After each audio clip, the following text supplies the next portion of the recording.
শেষ। আর এখন যদি কাজী হয়, ঝামেলা হয়, মাসশালাকে দিব যা খরচা হয়। হ্যাঁ, একটাও তার পকেটে টাকা নেই। মাস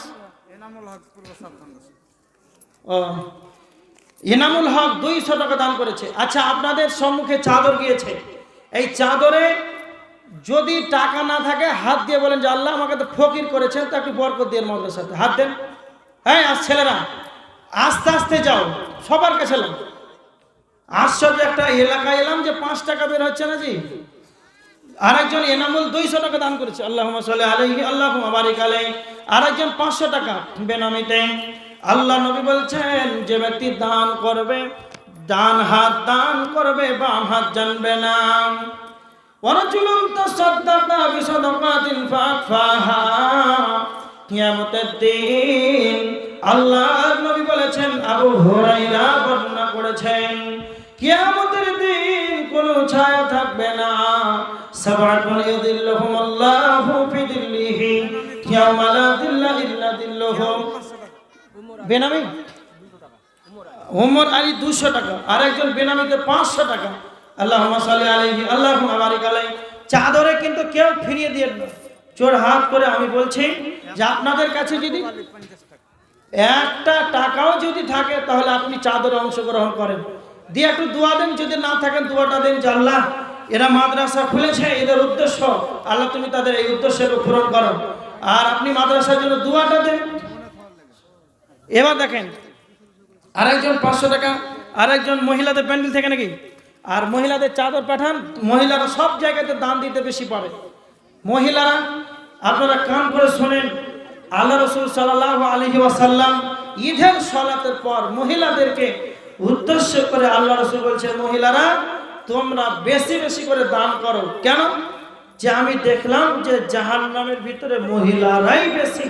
কারণ এই জন্য আল্লাহ রাসূল মহিলাদেরকে উদ্দেশ্য করে দানের কথাটা বেশি বলেছেন, যে আপনাদের চলাফেরা, উঠা বসা, মানুষ ছেলে মানুষ যদি আপনার শরীরে কোনো অঙ্গ দেখা, মানে মেয়েদের যদি কোনো গোপন অঙ্গ, তার শরীরটাই হচ্ছে ঢাকা, যদি কোনো জিনিস দেখা যায় পেট পিঠ, তাহলে গুনাহ।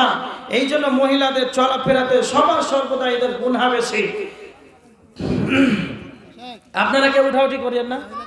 রমজানের মা 500 টাকা উঠে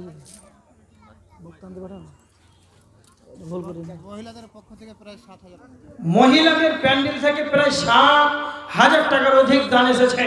আল্লাহুম্মা সাল্লি আলাইহি আল্লাহুম্মা বারিক আলাইহি। আপনারা কেউ উঠেন না?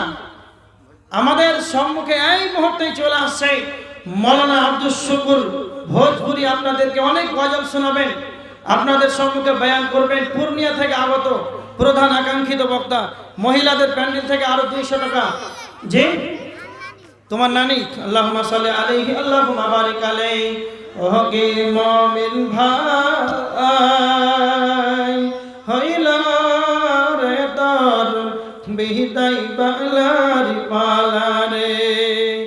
ওকে মুমিন ভাই হইলা রে তোর। দেখছেন যে লাগে আরো দিবেন নাকি?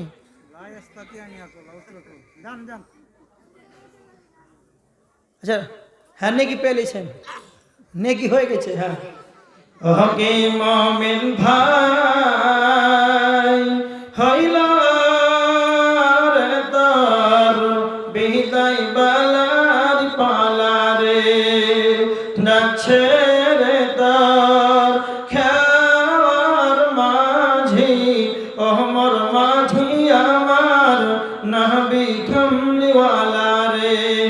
ওকে মুমিন ভাই হইলা রে তোর বিদায় বেলার পালারে। 24 যদি নবীর নাই পার হবি তুই খুশি হয়ে। 24 যদি নবীর নাই পার হবি তুই খুশি হয়ে। রবে না রে তোর ভালা। ওকে মুমিন ভাই হইলা রে তোর বিদায় বেলার পালারে। বাপ মাকে তুই বাসরে ভালো, আল্লাহ তোরে বাসবে ভালো। বাপ মাকে তুই বাসরে ভালো, আল্লাহ তোরে বাসবে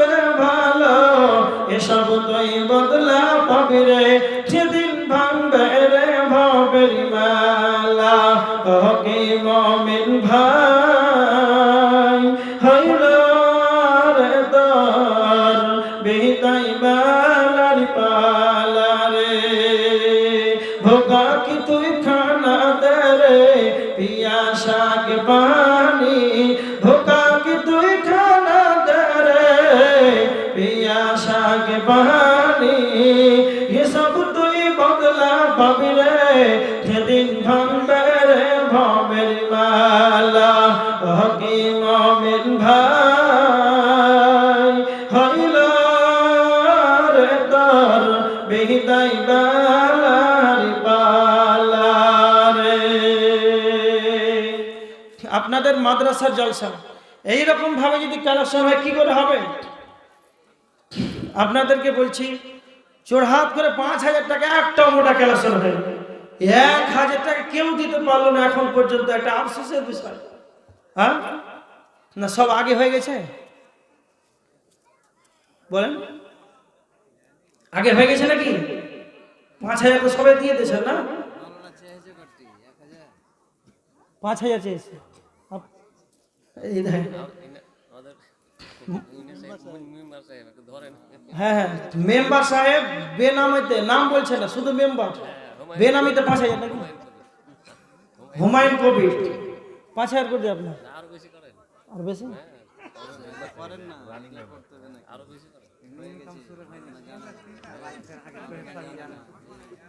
আপনারা কত বলছেন? যদি শ্রোতা যদি চাপ দেয় তাহলে ভেজাল আছে, এটা করে দেন একটা। কত হয়েছে? হয়ে গেছে এটা কত টাকা? না আপনাদের এদিকে সাধু ভাষা হয়ে গেছে। যাই হোক, যেটা আলোচনা করছিলাম যে মুসলিম সমাজের অধঃপতনের অধঃ তলে দেশে তলিয়ে যাওয়ার কারণ যেটা বর্ণনা করেছিলাম সেটা দেখেন। আল্লাহ রসুল সাল্লাল্লাহু আলাইহি ওয়াসাল্লাম বিদায় হজ্জে 1.5 লক্ষ সাহাবীকে সামনে রেখে আল্লাহ রসুল সাল্লাল্লাহু আলাইহি ওয়াসাল্লাম বক্তব্য রেখেছিলেন। আপনারা জানেন অনেকটি ওসিয়ত করেছিলেন, অনেক। তার ভিতরে একটা হলো আল্লাহর নবী বলেছিলেন বিদায় হজ্জে 1.5 লক্ষ সাহাবীকে সামনে রেখে, ও আমার সাহাবীরা, আমি তোমাদের মাঝে থাকবো না, আমি তোমাদের মাঝে থাকবো না, আমি তোমাদের মাঝে 2টি বস্তু ছেড়ে গেলাম। তারাকতু ফীকুম আমরাইন, তারাকতু ফীকুম আমরাইনি লাম তাদিল্লু মা তামাসসাকতুম বিহিমা কিতাবাল্লাহি ওয়া সুন্নাতা রাসূলি। আল্লাহর নবী বলেছেন, ও আমার উম্মত, ও আমার সাহাবীরা, আমি তোমাদের মাঝে 2টি বস্তু রেখে গেলাম। লান্তার জন্য যতদিন তোমরা একে আঁকড়ে ধরে থাকবে ততদিন তোমরা মা তামাসসাকতুম বিহিমা, তোমরা ততদিন যেন পথভ্রষ্ট হবে না। একটা হলো কিতাব আল্লাহ, একটা হলো আল্লাহর কিতাব, ওয়া সুন্নাত রাসূলি, এবং নবীজির সুন্নাত। তার মানে যদি কালে আপনি কোরআনকে যদি পূর্ণাঙ্গ ভাবে যদি আপনি কোরআনকে যদি মেনে নিই, তাহলে আমরা সাহাবীদের মতন যদি কোরআনকে মেনে নিই। একটা উদাহরণ আপনাকে বলে দিতে চাই। আপনার নিজের বিবেককে প্রশ্ন করেন, আপনার ব্রেনকে একবার প্রশ্ন করেন, একজন সাহাবীকে কেন্দ্র করে বলেন, সাহাবীকে প্রশ্ন করেন, ও সাহাবীরা তোমরা কি করো? সাহাবীরা উত্তর দিবে, কোরআনে যা আছে আমরা তা করি। কোরআনে কি রয়েছে? সাহাবীরা বলবে, আমরা যা করি। তোমরা কি করো? কোরআনে যা আছে, কোরআনে কি আছে আমরা যা করি। তার মানে সাহাবীরা আলহামদু থেকে মিনাল জিন্নাতে ওয়ান নাস পর্যন্ত পূর্ণাঙ্গভাবে পরিপূর্ণভাবে কোরআনকে তারা মেনে নিয়েছিল। এই কোরআনকে মেনে নেওয়ার কারণে আল্লাহ তাদের প্রতি সন্তুষ্ট হয়েছে। আল্লাহ কোরআনে সূরা বাইয়িনার শেষ অংশে আল্লাহ বলেছেন, রাদিয়াল্লাহু আনহুম ওয়া রাদওয়ান, আল্লাহ তাদের প্রতি সন্তুষ্ট, তারাও আল্লাহর প্রতি সন্তুষ্ট। কেন? তারা কোরআনকে পূর্ণরূপে মেনে নিয়েছে আর আল্লাহকে তারা ভয় করেছে। লিমান যালিকা লিমান খাশিয়া রাব্বা, আল্লাহ কেন তাদের প্রতি এতটাই কেন সন্তুষ্ট? কারণটা হলো তাদের আল্লাহর ভয়ের ভেরি গোডাউন তাদের ভিতরে ছিল, এতটা তারা আল্লাহর পরিচয় জেনেছে, কোরআনকে তারা এতটাই জেনে বুঝে মেনে নিয়েছে, তারা কোরআনকে পেয়েছে সঙ্গে সঙ্গে কোরআনকে মেনে নিয়েছে। এই কারণে তারা জয় হয়েছে। সৌদি আরব থেকে দুবাই, কাতার, কুয়েত, ইরান, ইরাক যে জায়গাতে পা দিয়েছে সাহাবীরা সমস্ত সেই দেশগুলোকে জয় করেছে। তার মানে সাহাবীরা কোরআনকে পূর্ণাঙ্গভাবে মেনে নিয়েছে। এবার দেখেন নবীজি বলছেন উম্মাহ, আর নবীজির সুন্নাতের কথা বলেছেন, তোমরা যদি আমার সুন্নাতকে যদি মেনে নাও তাহলে তোমাদেরকে কেউ মারতে পারবে না। এরা নিজে মুসলমান হয়ে, এরা নবীজির উম্মত হয়ে, এরা নবীজির উম্মত হয়ে, আল্লাহর বান্দা হয়ে নবীজির সুন্নাতে দাড়িটাকে কেন জবাই করে দেয়, রাসূলের সুন্নাতটাকে যেন কেটে ফেলে দেয়। মুসলমান তুমি মনে রাখবে, তুমি যখন মারা যাবে নবীজির সুন্নাতটা তুমি কবরে নিয়ে যেতে পারলে না। কত হতভাগা বেঈমান মুসলমান এরা, দেখেন এদের চরিত্র কত খারাপ। দেখেন নবীজির সুন্নাতটাকে ছিলনো গেল, আর ছিলনের নাপিত তখন দাড়িটাকে কেটে কেটে নিচে ফেলে দিল, আর চারিদিকে যখন দাড়িটা পড়ে গেল, এই নাপিত সারাদিন রাসূলের দাড়িটার উপরে সারাদিন তখন নাপিত খুঁজতে আরম্ভ করলো। আর সারাদিন খোঁজার পর সন্ধ্যা নাগাদ যখন ঝাড়ু দিয়ে দিল ছিলনের ঘরটাকে, একটা বস্তায় ভরে তার সুন্নাতের দাড়িটাকে নবীজির তখন ক্যাচরা খানাতে ড্রেনে যখন ফেলে দিল। মুসলিম হোক আর অমুসলিম হোক, সেই ড্রেনে গিয়ে সেই দাড়ির উপরে পেশাব করে দেয়। হতভাগা বেঈমান মুসলমান, তোমার উপরে লাভ চলছে, তোমার উপরে মার চলছে, তোমাদেরকে পিস বানানো হচ্ছে। তোমরা বলছো আমাদেরকে কেন মারা হচ্ছে? তুমি তোমার নবীর উম্মত, তুমি তোমার নবীর উম্মত হয়ে কি করে তুমি দাড়িটাকে পেশাব করালে? তুমি যে এতটাই নবীজিকে দাড়িটাকে তুমি ব্যঙ্গ করলে, কথা মনে রাখো, আমার নবীজি বলছেন ফামান রাগিবা আন সুন্নতি ফালাইসা মিন্নি। আমার নবীজি বলছেন যে আমার সুন্নতটাকে প্রত্যাখ্যান করবে সে আমারই যেন দলভক্ত নয়, যে আমার সুন্নতটাকে প্রত্যাখ্যান করবে সে যেন আমার যেন দলভক্ত নয়। আজকে মুসলমান সমাজ কোরআনকে মানে না, সুন্নতটাকে আরো জবাই করে ফেলে দেয়। এই কারণে মুসলমানদের প্রতি লাভ চলছে। এই কারণে কাউকে দোষ দিবেন না। রাসূলের সুন্নাতটাকে নিয়ে এরা ব্যঙ্গ করলো, নবীজির সুন্নাতটাকে নিয়ে এরা ব্যঙ্গ করলো। এই কারণে এদের অবস্থা এইরকম ভাবে একবারে খুব খারাপ সিচুয়েশন। মুসলিম আমরা বলি যে আমাদের ধর্ম হচ্ছে ইসলাম। আচ্ছা ভাই বলেন তো ইসলাম মানে কি? কথা বলেন, ইসলাম মানে কি? শান্তি? গ্রামে পাড়াতে মহল্লাতে আমাদের শান্তি আছে? নাই। কেন নাই? আমাদের এটা ভুল ধারণা যে ইসলাম মানে শান্তি। ধারণাটা ভুল, কিন্তু মানে ঠিক আছে। শান্তি এটা ঠিক আছে, শান্তি হচ্ছে না কেন? আরেকজন দার্শনিক তিনি বলছেন যে ইসলাম মানে শান্তি, কিন্তু 2 নম্বর আরেকটা আছে, সেটা হচ্ছে জানা। আচ্ছা আপনি ইসলামকে কিছুই জানেন না, তাহলে আপনি মানতে পারবেন? কথা বলছেন না কেন? ইসলাম না জানা থাকলে মানতে পারবেন? মানতে পারবেন না। তার মানে ইসলামকে জানা এটা আপনার জন্য ফরজ, একবারেই ফরজ। ফজর আজান দিচ্ছে, সালাতে যেমন চলে গেলেন এটা ফরজ, তেমন আপনার জন্য ইলম শিক্ষা করা এটাও আপনার জন্য ফরজ। তাহলে ইসলামকে জানা এটা আপনার ফরজ। আজকে আমরা ইসলাম তো জানি না, তো কি করে ইসলামকে যদি না জানা থাকে, আপনি যদি না জানেন তাহলে মানবেন কি করে? আর না মানলে শান্তি আসবে কি করে? এবার দেখেন ইসলাম মানে জানা। একটা উদাহরণস্বরূপ আপনাকে বলছি, দেখেন কলকাতার একজন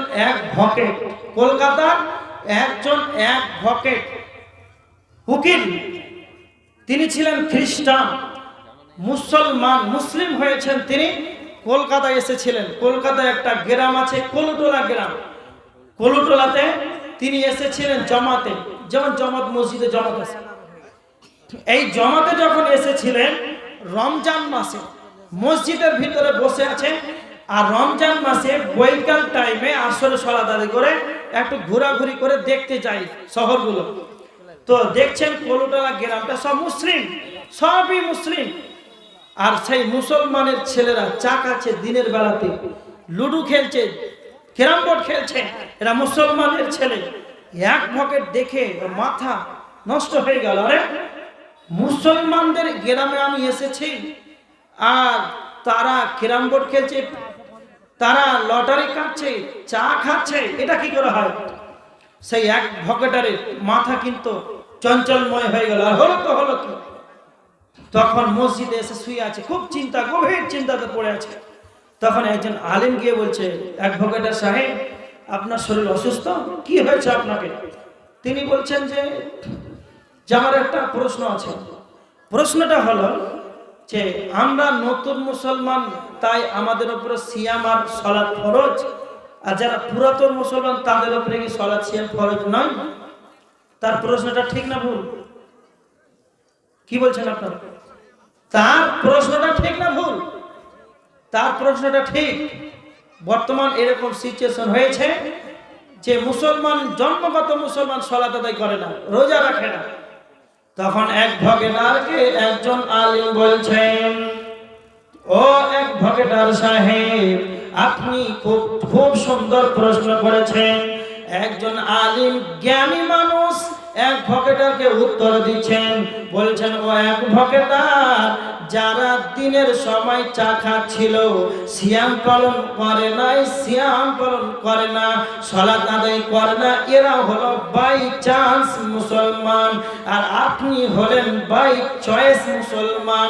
আপনি ছিলেন খ্রিস্টান, আপনি ইসলামকে জেনে জেনে এতটাই জেনেছে, সত্যটাকে আপনি বুঝতে পেরেছেন, আর ইসলাম ধর্মকে আপনি চয়েস করে ধর্ম গ্রহণ করেছেন। আপনি হলেন বাই চয়েস মুসলমান, আর ওরা হলো বাই চান্স মুসলমান।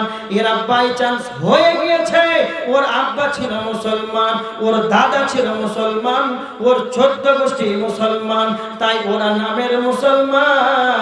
এরা বাই চান্স মুসলমান, এরা শুধু নামের মুসলমান। এদের নাম আব্দুল গাফফার, আব্দুল্লাহ।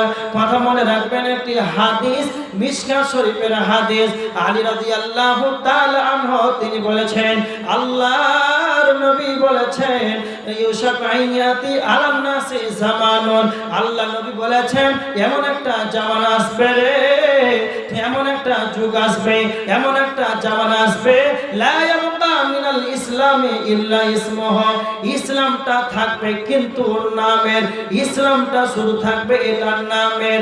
তার মানে এরা আধারে মুসলমান, এরা ভোটারে মুসলমান, এদের সার্টিফিকেটে মুসলমান, এদের রেশন কার্ডে এরা মুসলমান, কিন্তু এরা নাম লেখা আছে আধার কার্ডে, রেশন কার্ডে, জন্ম সার্টিফিকেটে আব্দুর রহমান, পিতার নাম আব্দুল্লাহ। তার মানে এরা নামে মুসলমান, কিন্তু এরা আল্লাহর খাতাতে এরা বেঈমান। এই জন্য এরা জন্মগত মুসলমান, এরা সিয়াম সালাত আদায় করে না, এরা কোনদিন সাকসেসফুল হতে পারে না। এরা এই নামের মুসলমান, এই কারণে এদের প্রতি জুলুম, অত্যাচার, নিপীড়ন চলছে। আর কেন মুসলিমদের প্রতি জুলুম অত্যাচার? আর একটা আয়াত আপনাকে বলছি, সেই আয়াতটা হলো কোরআনে সূরা বাকারার 208 নম্বর আয়াত। সূরা বাকারা 208 নম্বর আয়াত। আল্লাহ বলেছেন, ইয়া আইয়ুহাল্লাযীনা আমানু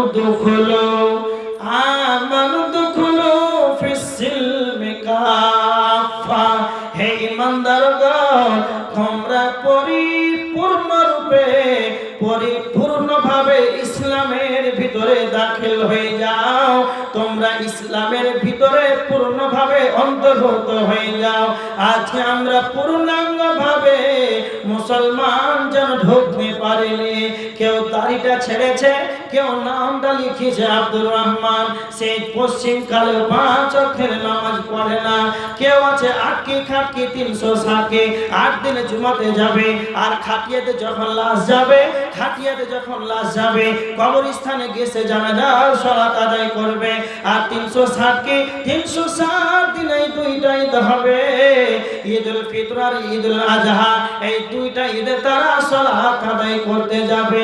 এরা যেমন 8 দিনে গেল, এরা যেমন খাটিয়াতে কবরস্থানে গেল, এরা যেমন ঈদের দিনে দুইটা ঈদে গেল, এরা পূর্ণাঙ্গ মুসলমান নাই।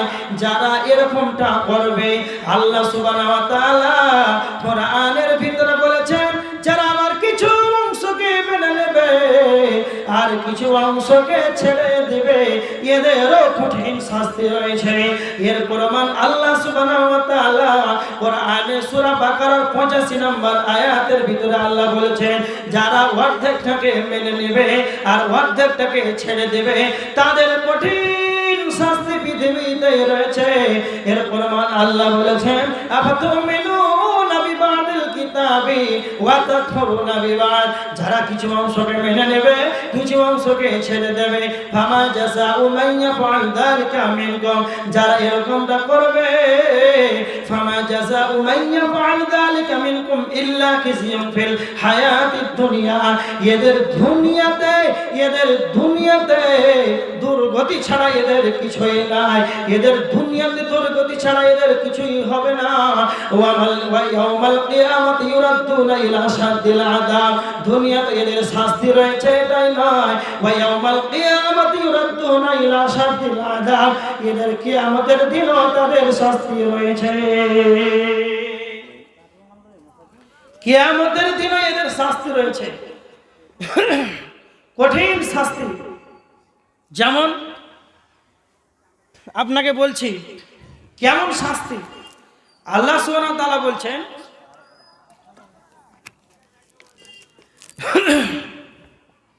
যে পরিপূর্ণভাবে ইসলামে পূর্ণভাবে দাখিল হতে বলেছে। আর আজকে আমরা ছুঁয়ে থাকা মুসলমান, শুধু হালকা ছুঁয়ে আছে। যেমন উদাহরণ আপনাকে দিচ্ছি, দেখেন মাঠে চাষ করছেন, আর একটা মেশিন রাখা ঘর আছে তো, আর আপনি বৃষ্টির সময় যদি ওই ঘরে যদি পূর্ণাঙ্গভাবে যদি না ঢোকেন, তাহলে আপনি বছর থেকে বাঁচতে পারবেন? আর যদি আপনি এরকম ভাবে দেওয়ালটাকে যদি ছুঁয়ে থাকেন, কোনো লাভ হবে? কোনো লাভ হবে না।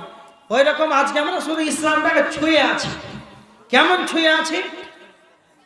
একটা ঘটনা আপনাকে বলছি। মসজিদে ইমাম রাখতে হবে, মসজিদে ইমাম রাখতে হবে।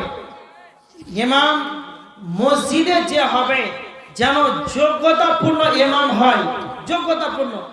এই জন্য আপনি একজন ইমাম রাখতে গিয়ে দেখছেন যে কারি আছে কিনা, হাফেজ আছে কিনা, মাওলানা আছে কিনা, এটা দেখছেন। তার মানে এখানে আপনি ইসলামটাকে বুঝছেন, মানে মানছেন, ইসলামটাকে মানছেন, যে ইসলামকে মানছেন যে ইমাম রাখতে গেলে একজন যোগ্যতা সম্পন্ন ব্যক্তি লাগবে। এটা মানলেন তো? 2 নাম্বার দেখেন, এবার মসজিদের কমিটি কে হবে? মসজিদের কমিটি কে হবে? তখন আর কিন্তু শরীয়ত নেই। শরীয়ত যখন রাখলেন, ইমাম রাখলেন, তখন শরীয়ত। আল্লাহ সুবহানাহু ওয়া তাআলা সূরা তাওবার 18 নম্বর আয়াতে আল্লাহ বলছেন, ইন্নামা ইয়া'মুরু মাসাজিদাল্লাহি মান আমানা বিল্লাহি ওয়াল ইয়াউমিল আখিরি ওয়া আকামাস সালাতা ওয়া আতাজ যাকাতা ওয়া লাম ইয়াখশা ইল্লাল্লাহ। যার পরকালের প্রতি বিশ্বাস আছে, আল্লাহর প্রতি ঈমান আছে, যে সালাত আদায় করে, যাকাত দেয় এবং আল্লাহ ছাড়া কাউকে ভয় করে না, এই ব্যক্তিটাই ইমাম, এই মসজিদের কমিটি হবে। ইন্নামা ইয়া'মুরু মাসাজিদাল্লাহ, এরাই মসজিদটাকে পরিচালনা করবে। আর আজকে আমাদের সমাজের ভিতরে এটা কিন্তু হচ্ছে না। যার টাকা বেশি, যার গরম বেশি, যার গায়ের গরম বেশি, যে ক্ষমতায় আছে, তাকে মসজিদে ক্যাশিয়ার দেওয়া হবে। যে 5 ওয়াক্তের সালাত আদায় করছে, তাহাজ্জুদ আদায় করছে, বাচ্চারা টাকা নেই বলে সেই ইমামতি করার পরেও সেই ব্যক্তি কিন্তু আর কমিটি পাচ্ছে না, ইমামতি পাচ্ছে না, কমিটি হচ্ছে না। এই জন্য আমরা অর্ধেকটাকে মানছি আর অর্ধেকটাকে ছেড়ে দিচ্ছি। আলোচনা আমাদেরকে সকলকেই বুঝাও তৌফিক দান করেন, আল্লাহুম্মা আমিন। যতক্ষণ থেকে আলোচনা করলাম, আল্লাহ সকলকেই যেন বক্তব্য শোনার পর শ্রোতা এবং বক্তা উভয়ের আমল করার তৌফিক দান করে, আল্লাহুম্মা আমিন। আপনাদের সম্মুখে স্টেজে উপস্থিত যে আপনাদের আকাঙ্ক্ষিত বক্তা পূর্ণিয়া থেকে আগত, তিনি আব্দুল শুকুর ভোজপুরি সাহেব চলে এসেছেন। আপনারা কেউ যাবেন না, শেষ পর্যন্ত আপনারা শুনে যাবেন। আল্লাহ শেষ যারা সবুর করে, আল্লাহ ধৈর্যশীলদের সাথে রয়েছেন। ইন্নাল্লাহা মা'আস সাবিরিন। যাই হোক, আল্লাহ যেন আমাদেরকে এই বক্তব্য শোনার পর আমল করার এবং 5 ওয়াক্ত সালাত আদায় করার পর আমাদেরকে জিকির আজকার করার, সমস্ত কোরআন এবং হাদিসের হুকুম আহকামকে জানার পর মানার তৌফিক দান করেন। আল্লাহুম্মা আমিন। যারা অসুস্থ আল্লাহ তুমি তাদেরকে আরোগ্য দান করো। আল্লাহুম্মা আমিন। যে সন্তান আঘাত থেকে আল্লাহ মাদ্রাসার জন্য দান করেছে, পরেও দিবা আল্লাহ তুমি তাদের সকলকেই উভয় কল্যাণ দান করো। আল্লাহুম্মা আমিন। ওয়া মা আলাইনা ইল্লাল বালাগ। আসসালামু আলাইকুম ওয়া রাহমাতুল্লাহ।